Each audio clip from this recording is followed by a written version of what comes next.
So good afternoon. This is the NSBE January Spotlight. And what I would like to do is go ahead and get people on my panel to go ahead and interview them, introduce themselves. If you can go ahead and provide me your name, your position, company, and the industry that you work in, DeWayne. Good afternoon. Thanks for having me. Always a pleasure to come and support. My name is DeWayne Allen. I'm a director of corporate strategy and development for Raytheon Technologies. And our industry is aerospace and defense. Okay. And also, Georgette, if you would mind going ahead and introducing yourself with name, position, company, and industry, please. Sure. Good afternoon, everyone. My name is Georgette Harrison. I am a senior consultant in the transformational design and execution practice at Ernst & Young. And I'm also the director for the process improvement SIG for the National Society of Black Engineers. Great, great. Sounds like great companies and jobs that you guys are working in. So that's wonderful. So if we can go ahead and get into a few questions with you guys, if I could start off with Georgette, and if you can kind of tell me what lessons have you learned along the way in working in your position, and possibly if you can kind of chat about maybe some of the things that you've done with process improvement that you can chat as far as lessons learned along the way. Sure. So at Ernst & Young, I haven't been here quite a year. So I haven't really had the opportunity to do a lot of process improvement. But traditionally in my career, I've always worked in either project management or program management. So for example, when I was at IBM, I was a team lead that was managing a team that was immensely understaffed during the recession. And so I had to sit down and kind of assess our workload. What could we do? What couldn't we do? And then I would notify management, here's a list of things that our team cannot do because we simply don't have the bandwidth. Here are the things that we can continue to do, and the things we're not able to do, here are the other teams that are already doing that work. So it doesn't get lost in, the lack of bandwidth. When I was at Toshiba for a short stint, I actually helped the team onboard to a new defect tool and helped them write their playbook. But what I found is that even in testing, they didn't have a process that made sense. They also didn't have a training manual. So if they need to onboard someone, they didn't have a process to do that. So I helped them improve some of their processes in that way. And then lastly, my role at Carrier, I was a program manager for commercial HVAC. And the advantage that I had was from not working there, I could look at how the processes weren't effective. They had them, but they weren't effective or efficient, or kind of where some of those resource gaps kind of caused a lot of problems.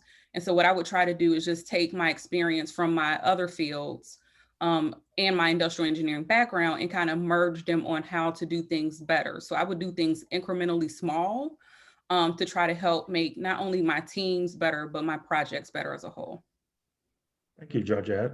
And so DeWayne, same question for you. What type of lessons have you learned along the way? And if you can provide those.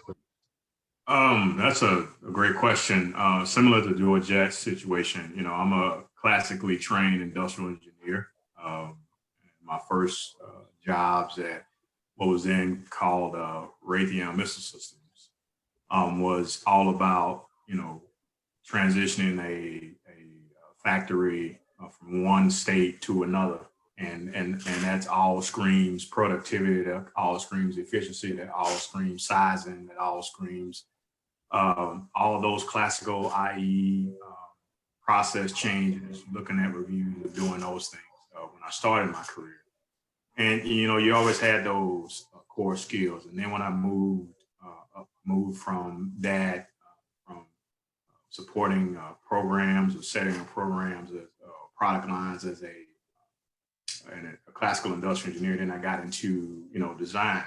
And then those same core skill sets just come to bear when you're redesigning an inertial measuring unit, or if you're getting into, system engineering, you're looking at the system engineering process and working through there and where the efficiency moves. Or if you're getting into, when I got into engineering and cost analysis, looking at from a bottom line perspective of how those changes affect the bottom line. And as I progressed in my career, going in from, I want to say operations to program and product line leadership to, functional leadership, up and now into, corporate strategy and development, that process improvement stick just becomes a part of your core skill set, right? It's what you bring to the table, right? And essentially is, just really looking at it from problem solving. You can name it from pick the process, the MEG, you can, we'll pick whatever, however it starts with, and getting that Six Sigma expertise and certifications and all that good stuff along the way just helps fortify that as you move forward. Hope that answers the question. Okay, thank you guys. So this next one here is a good question. We always think about things that we can kind of leave behind or things that we can pay it forward to those that come behind us. DeWayne, if you could start with this question for me. What do you think or believe would be your greatest contribution to the area of focus and what that contribution has been? And wow. It could be something that could be you haven't quite gotten there, but it's something you want to aspire to. But yes, if you can share that with me, please. The greatest contribution to your area of focus. I think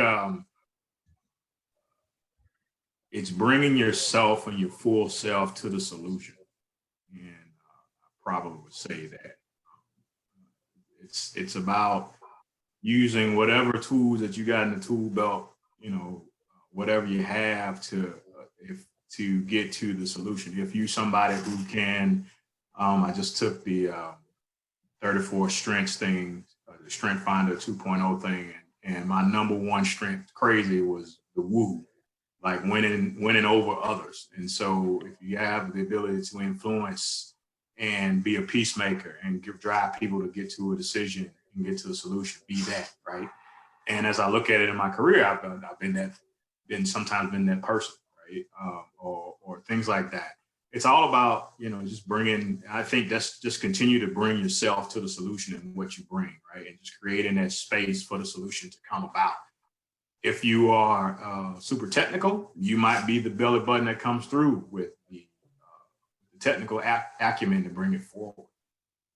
If you have the financial acumen, you bring that part to the solution. There's so many facets, dimensions to how a solution comes to bear.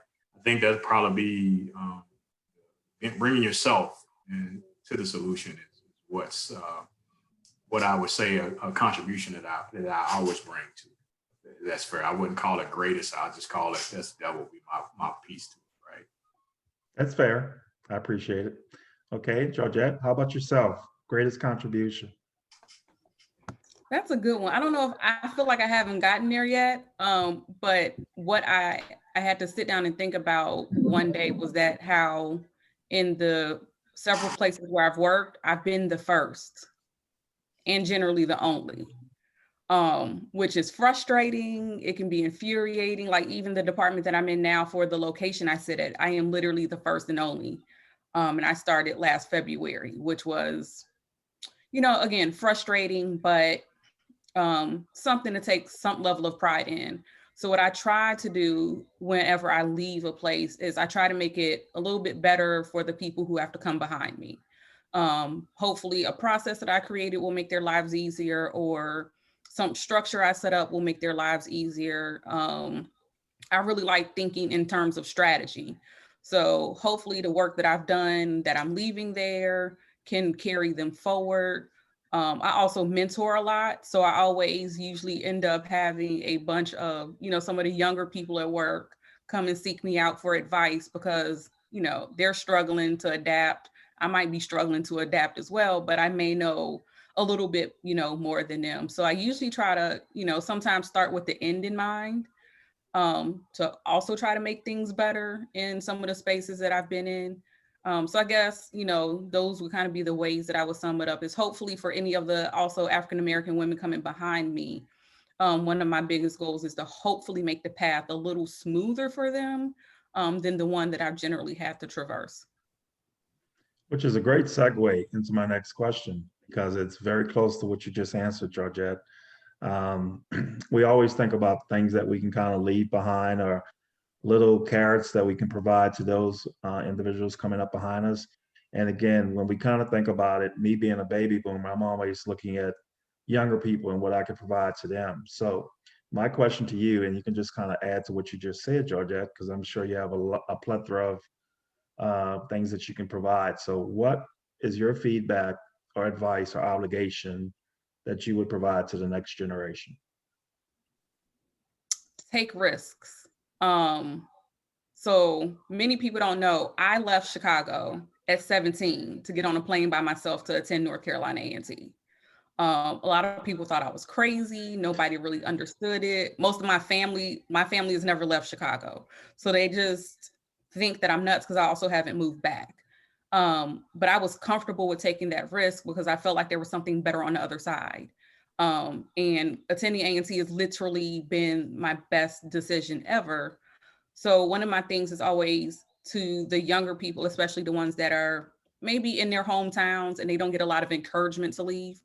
My advice is always take the risk to leave. If you don't like it, try it for a year. You can always move back home. But if you don't ever leave your city, your state, your county, you don't understand what other parts of the world are out there. So that's generally one of my biggest things because, you know, you get risk, you get rewards. If something doesn't work, you learn.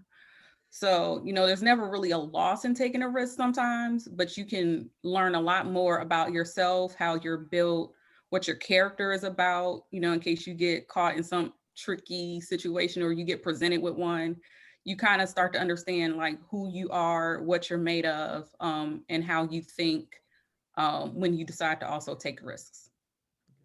Thank you. How about yourself, DeWayne? What would you like to provide to the next generation I in mean, terms of advice? Georgette said it. I mean, it's typical of you know. I think this is a NSBE thing, and we're all engineers. And we all had that background in all our endeavors, but it's always just be different, be unique, take that chance on yourself, right? And that's there. I also would add, just be open to it, right? It's okay. Sometimes each win is not as big as you think it is, and each loss is not as disappointing as you think it is. It just be, that's the other day, and particularly those that, from an engineering perspective, that's coming into whatever they're getting into, if it's entrepreneurial, if it's corporate America, if it's it's nonprofit. I said if you can develop some financial business acumen, that's going to put you ahead of the game, and it's going to add. You're going to be very, very valuable to the marketplace, whatever you decided to do, because you have that background. And, those are the things I would say that, particularly for those engineers that's getting into it, don't forget to get that financial business acumen. So if you know how business works, you'll be ahead of the game of any decision that comes. Great. So Great. Thank you. So, which leads me to my next question.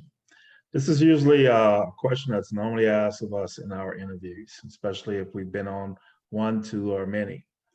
Now, one, you would probably say, well, what do you want to do, or what do you want to be in 5 years or 10 years or whatever? That's not the one I have for you guys. The one that I have for you guys, which sometimes people will stumble on. Now, the way that I had the question kind of presented to me, I'm going to put a little twist to it, because normally people are good at talking about their strengths, okay? Our greatest strengths. And people are good at talking about possibly opportunities. But what I want to do is drizzle in a little bit of what do you think of as your weaknesses? Because when you're sitting in that chair and you're doing a round robin with a whole bunch of people, because when it's one-on-one, it might be a little comfortable. But when you have 5 or 6 or 7 people in that room and you're trying to basically divulge all your weaknesses, we tend to probably sometimes freeze up. So what I need to do, starting with you, DeWayne, greatest strengths, possibly opportunities, but I also want you to finish up what are your weaknesses? Well, I'll start with what I perceive as a opportunity for improvement. Let me say that I am incredibly adaptable, but I have learned as I progressed in my career that I'm starting to lack patience. I'm starting to lack patience, and maybe it's just because of the function of the level of visibility that I have been in these last 6-7 years. It's that patience meter is not as long as it used to be. As our boss, our CEO says sometimes, he says, you might be looking at the calendar, but I'm looking at my watch, right? And so so it's a different vibe when you're trying to get through things and something like that. That's something I would say. I think my one of the strengths that I have, I think, is the adaptability piece and just the ability to be uncomfortable and be comfortable in uncomfortable situations, right? Just be able to maintain that coolness about it. That's what I would say, at least what I've been told about a bunch of people. But that's what that would probably be. All right. And you did give me something about your weakness. Yeah, my weakness was the first one. All right. Okay. Just checking. I started with that. I just want you to kind of resurface that one. So, okay, I got you. So Yeah. how about you, Georgette? Strengths. Again, I try to think about starting with the beginning and the end in mind, excuse me. Because as DeWayne will understand, since we both have a couple of degrees in IE, I call it what I feel like we were taught, which is how to look at the forest and the trees at the same time. So if I make a decision today, what does that decision look like in an hour, 2 hours, a week, a month, right? And it makes you think about all of the things in between, all of the interactions, all of the side effects, all your constraints, makes you look at things a little bit different. So that's something I just like to do. And it's something I'm really good at. Like, I have friends that will literally call me like, I need to try to figure this out. And then I just ask them a bunch of questions and then they like go off and put it together. Opportunities, probably patience. My patience is not that great. So definitely to work on that, and presentation skills. Oddly enough, I get nervous when I have to present. It is not one of my favorite things to do. So that's something I've been working on. And I think a weakness is, I think my patience can be, or lack thereof sometimes, a weakness, or I'm a very A-type personality, and I struggle with turning it on and off. And so there are some people who can handle, that personality regularly and they don't get offended. And then conversely, there are some who get offended by it. And sometimes I can tell they get offended more so by it because I'm a woman. If I was a man, it wouldn't be taken as personally, or, they wouldn't feel some kind of way. But because I am a strong, A-type personality, I'm pretty short to the point. I'm direct. I'm always willing to help. But one of those things that I want to work on is how to still be an A-type personality, get the things across that I need to get across, but work on how they're being received, as much as I can on my part, to make sure that things don't get hung up or stopped because, or I don't want to ever turn into the bottleneck for something because somebody didn't like the way that it was asked of them per me. Just know that, and again, what I'm doing in academia right now, shout to the rooftop, regardless if you're that female and the only female in the room.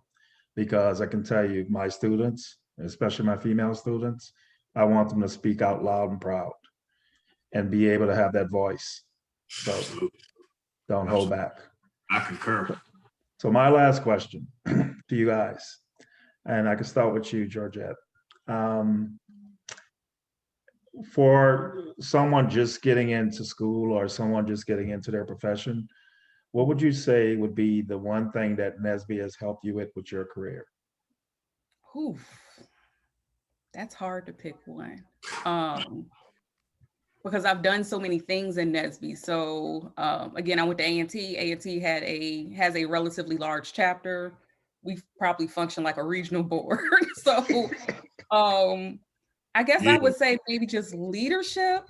Like I never felt like I was being told that I was a leader. I think it's just something I was naturally guided into, if you will.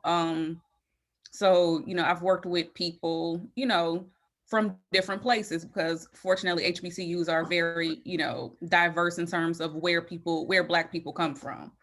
So I guess just leadership and maybe how to work with people. Because again, we were just working with people of, different ages, different places, different cultures.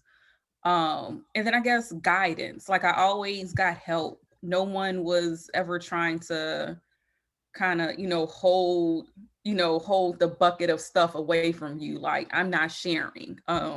So I think just sharing of knowledge transfer, I think is been one of the many of the largest things that I've probably received in my time in NSBE. Okay, thank you. And you, DeWayne? Oh, wow. That's big. Georgette alluded to it, but I think it's the leadership piece and the problem solving piece, and then doing something noble and honorable, right? So our mission in NSBE is so honorable, and it's so vast, and it's so future thinking and future forward, right? You just have to, you want to be making sure you're doing your part to accomplish that mission, and you don't have much time to do it. And what I always used to say as a leader of NSBE is that, I got to get all these people who work for free to come get our jobs done, to go do this. And I'm taking away from their free time to come do it. And so first I got to do things like make this time that we're together enjoyable. And then I got to make these things that we're doing successful, right? Because everybody wants to win. And then you start looking at the skill sets that you develop over time. And NSBE is, particularly as a leader, it's like a petri dish, right? You get to experiment on what type of leader you are. Hey, that leadership style doesn't work, or this thing doesn't work, or this style doesn't work with this person, to Georgette's earlier point of, having type A personalities, and Lord knows dealing with engineers, everybody knows the answer, right? And so it's that thing that NSBE brings forth out of you, and you're doing something noble, and it's no cooler thing when it's hundreds and thousands of us together, and or even tens of us together, and we're looking at little kids, and they're looking at you, and they're like, "Wow, look at this engineer," and you just saying, "Well, I just I'm still taking thermal, right?" And that's you as a college student. Then you look at it when you're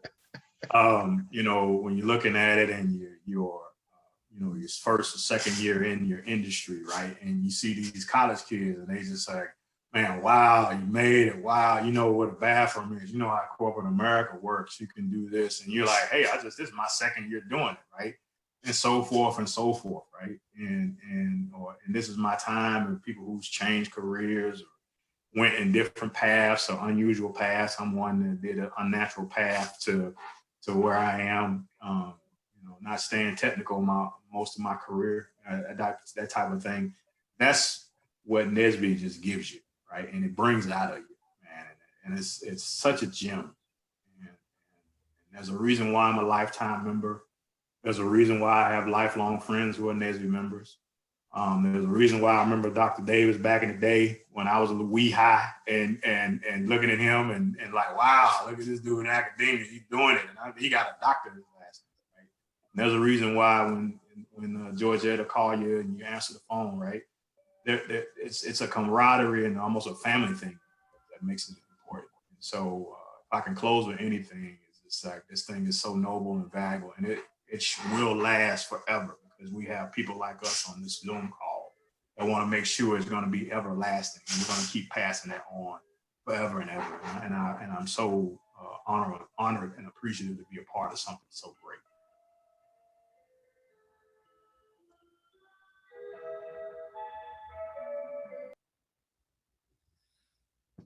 You muted, Brother Charles. I apologize. My grandfather clock is chiming, guys. So again, I apologize for that. But I want to thank you, Ms. Georgette Harrison and Mr. DeWayne Allen, for participating in our NSBE Process Improvement SIG January Spotlight. You guys were wonderful. And hopefully we can do this real soon. And hopefully everybody will appreciate the January Spotlight. Thank you. Thank you.